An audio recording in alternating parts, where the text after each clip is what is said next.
पहला दानियल 1 उसकी 3 आयत 4 आयत को मैं पढ़ूंगा।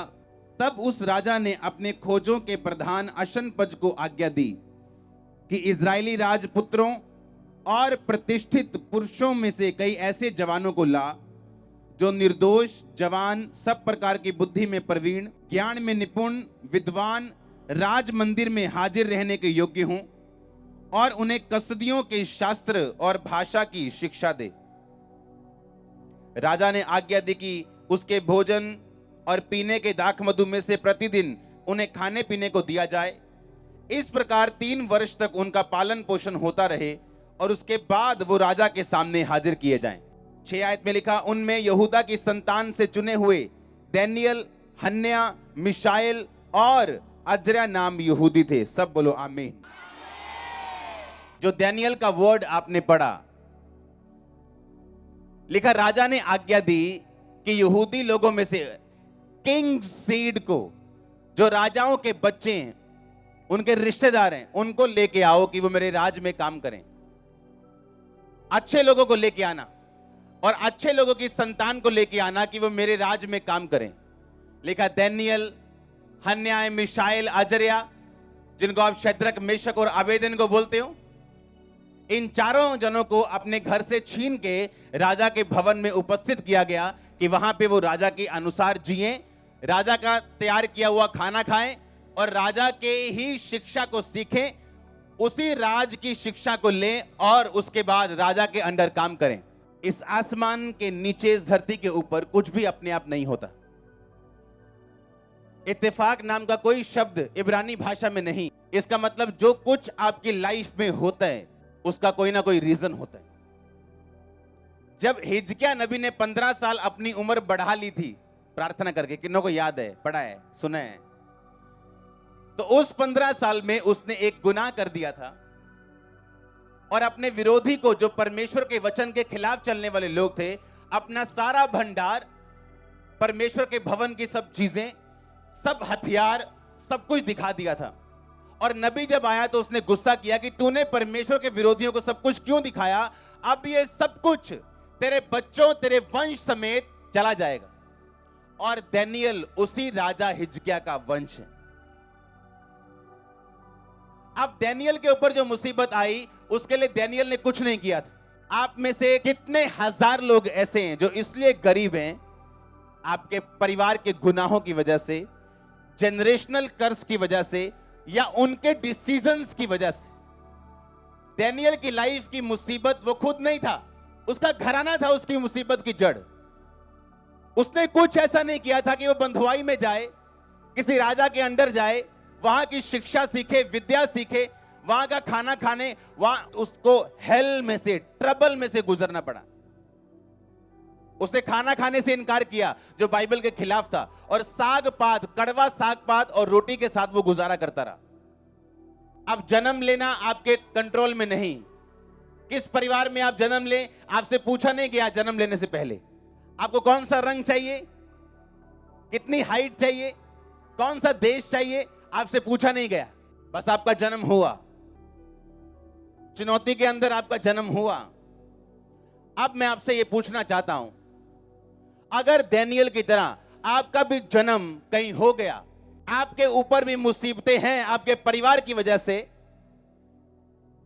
आपके समाज की वजह से, बुत परस्ती वाले लोगों की वजह से, आप क्या करेंगे? दानियल के पास एक रीजन था कि मेरे बाप दादाओं ने गुनाह किया और मैं फंस गया। अब ठीक है, जो हो गया सो हो गया, लाओ जो लेके आना लाओ, खिलाओ, शराब पिलाओ, जो नहीं बाइबल में लिखा वो भी आने दो। अब एक ऐसा पर्सन जिसने कोई गुनाह नहीं किया, उसको खोजा बना दिया जाए, और चाहे वो का खोजा नहीं था उसको अधीन कर दिया जाए और सारा कुछ बदल दिया जाए। क्या ये एक्सेप्टेबल है या नहीं? नहीं एक्सेप्टेबल। लाइफ फेयर नहीं। लोग बोलते हैं कि लाइफ फेयर नहीं, जो मेरे साथ हो रहा है मैं ये डिजर्व नहीं करता हूं, मैं अच्छी लड़की हूं, मैं 2 डाइवोर्स डिजर्व नहीं करती हूं, मैं अच्छा बंदा हूं, मैंने किसी को नुकसान नहीं किया, किसी के साथ धोखा नहीं किया, मैं बिजनेस फेलियर डिजर्व नहीं करता हूं, मैं किसी से माड़ा नहीं किया, मैं बीमारी डिजर्व नहीं करता हूं।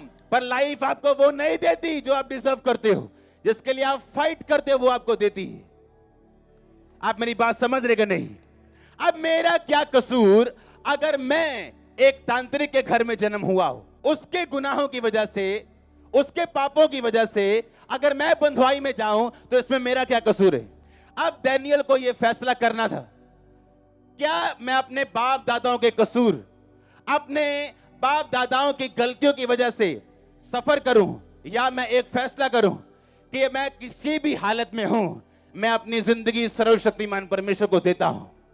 क्योंकि सर्वशक्तिमान की एक आदत है, आपके बाप की, आपके बेस्ट फ्रेंड की, आपके बॉस की, यीशु मसीह की एक आदत है, वो नथिंग को लेके समथिंग बना सकता है। ये उसकी आदत है कि वो टूटे हुओं को चुनता है जोड़ने के लिए और आशीषित करने के लिए। उसकी आदत है जब वो रोटियों को तोड़ता है तो हजारों को खिलाता है। ये उसकी आदत है। ये आपके और मेरे बॉस की, सुनो ध्यान से, ये उसकी आदत है। अब आपको फैसला करना है, अब आपको ये डिसीजन लेना है कि हाँ, मेरा हो गया जन्म किसी घराने में, या ये बीमारी मुझे वंशों से मिली, या ये गरीबी मुझे वंशों के श्राप से मिली, तो क्या करेंगे आप? उस गरीबी में दारू पीने चले जाएंगे, उस गरीबी में खुदा को गालियां निकालेंगे, उस गरीबी में अपने बच्चों को पीटेंगे, अपनी वाइफ को पीटेंगे, हस्बैंड को गालियां निकालेंगे, या आप परमेश्वर के नजदीक जाने का फैसला करेंगे? दानियेल ने कहा, अब जो होना था वो हो गया।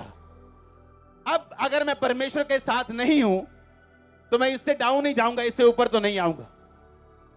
पहले ये बात ध्यान से समझो, आपके पास खोने के लिए कुछ नहीं। Hallelujah, nothing to lose. क्या कर लेंगे? दानियेल ने कहा क्या कर लेंगे? अब हमें बंद कर दिया, घर से दूर कर दिया, सब कुछ खत्म कर दिया, अब क्या कर लेंगे? अब या तो नीचे जाएंगे और खुदा को नहीं मानेंगे और नीचे जाएंगे, बंधुआई में और छितर पड़ेंगे। फैसला किया कि नहीं, कुछ भी हो जाए बाइबल के खिलाफ नहीं चलेंगे। राजा के बंदे को आज्ञा दी कि हम ये खाना नहीं खाएंगे जो बाइबल के खिलाफ है, हमें तो साग पात दे दे और 10 दिन बाद हमारे फेस को देख, वो दूसरे लड़कों से ज्यादा शाइन होंगे। यानी वो डिटरमिन्ड था, वो फैसला कर चुका था कि एनीथिंग, शैतान अपना बेस्ट शॉट दे, जब मेरा टाइम आएगा मैं अपना बेस्ट दूंगा। उसने बेस्ट शॉट खाए, शैतान के बेस्ट शॉट उसने खाए, पर उसका टाइम जब आया उसने बेस्ट मारे हैं शैतान को। क्या करेंगे आप? क्या कुछ नहीं कर सकते। अपने वंश के विषय में आप कुछ नहीं कर सकते, जहां से आप निकले आप कुछ नहीं कर सकते, पर आप एक फैसला कर सकते हो कि मैं इन वंशों के श्राप से आजाद होऊंगा। जो मुसीबतें पीछे से चलती आ रही, मैं फैसला करूंगा खुदा के साथ खड़े होने के लिए। मैं ये फैसला करूंगा कि मैं अपनी लाइफ परमेश्वर को दूंगा और मैं अपनी लाइफ बाइबल के वचनों के अनुसार चलाऊंगा। मैं ये फैसला करूंगा। हालेलुया।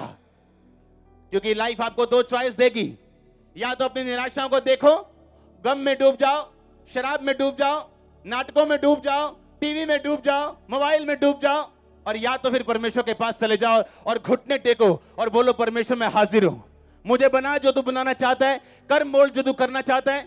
मैं अपनी जिंदगी किसी सिचुएशन से हारने वाला नहीं हूं। हालेलुया। मेरा परमेश्वर बदला नहीं, उसकी आदत बदली नहीं।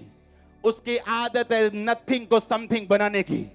आप समथिंग होने जा रहे हैं, आप समथिंग होने जा रहे हैं। मैंने कहा आमीन ऊंचा तो ये आशीष ऊंची चर्च। हालेलुया। जोर से बोलो हालेलुया। आप मेरी बातों को समझ रहे कि नहीं? मैंने कहा क्या कर लेंगे आप? क्या कर लेंगे आप? आपकी फैमिली में आपकी नानी की कभी नहीं बनी, आपकी मम्मी की फादर के साथ कभी नहीं बनी, और आपकी मैरिज हुई कभी नहीं बनी, और उसके बाद आप मसीह में आए। अब आपको मालूम है यह कर्ज टूटने वाला है। क्यों? एक फैसला लेना है मुझे। या तो जो मेरी नानी ने किया मैं वो करूं, जो मेरी मां ने किया मैं वो करूं, कि बाप की तरफ ध्यान ही मत दो, अपने काम में बिजी हो जाओ, मासी के साथ बिजी हो जाओ, बुआ के साथ बिजी हो जाओ, सहेलियों के साथ बिजी हो जाओ, और घर को सॉल्व करने की बजाय एक अलग दिशा दे दो।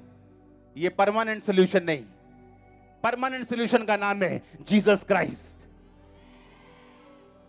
मैंने कहा परमानेंट सॉल्यूशन का नाम है प्रभु यीशु मसीह। अगर वो नहीं है तो बाकी सब टेम्परेरी। आपके स्कीम्स, आपकी दिशाएं, आपका इधर उधर मुड़ना, ये सब टेम्परेरी, क्योंकि परमानेंट सोल्यूशन उसी के पास है। आपको टेम्परेरी सोल्यूशन नहीं चाहिए, आपको थोड़े दिनों का हल नहीं चाहिए, गलत हल नहीं चाहिए, आपको परमानेंट हल चाहिए जिसका नाम वचन है, इसका नाम प्रभु यीशु मसीह। आप तैयार हैं उस हल को लेने के लिए? आप तैयार हैं परमेश्वर की ओर बढ़ने के लिए? ऐसा करना पड़ेगा, और कोई हल नहीं हमारे पास, कोई प्लान बी नहीं। जीसस के पास एक ही प्लान है, प्लान ए। क्योंकि जब एक प्लान फेल होता है तो आदमी दूसरा प्लान पकड़ते हैं, और जीसस नेवर फेल्स, वो कभी फेल नहीं होता, उसका प्लान कभी फेल नहीं होता। आपने सीधी राह पकड़ ली, पकड़ के रखना, the best is coming next. अब डैनियल के पास फैसला था, मुझे क्या करना है? क्या जो दुनिया कर रही मैं वो करूं? बाकी भी तो बच्चे आए हैं दूसरे देशों से, वो भी तो खा पी रहे हैं, मुझे क्या प्रॉब्लम है? जैसे उनकी जिंदगी वैसे मेरी जिंदगी। लाइफ फेयर नहीं है, ये पक्की बात है। लाइफ आपको वो नहीं देती जिसके आप हकदार हो, जिसके लिए आप फाइट करते हो वो देती। आप वचन पे खड़े हो जाओगे और घुटनों पे लड़ोगे प्रार्थना में, लाइफ आपको सब देगी। मैंने कहा लाइफ आपको सब देगी, हाथ जोड़ के देगी, देगी आपको। इस दुनिया में बेचारों की कोई जगह नहीं, बेचारों की कोई जगह नहीं, फाइटर्स की है। आमीन। आप फाइटर बनने जा रहे हो in the name of Jesus. God bless you all and remember, अगर गॉड ब्लेस यू, अगर खुदा ने ब्लेस किया, नोबॉडी कैन कर्स यू। अगर खुदा ने आपको ब्लेस किया, कोई आपको कर्स नहीं कर सकता।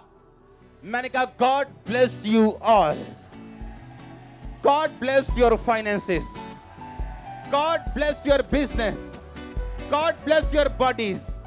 God bless your children. खुदा आपको आशीषित करे पूरी रीति के साथ। आमीन। ऊंचा आशीष ऊंची।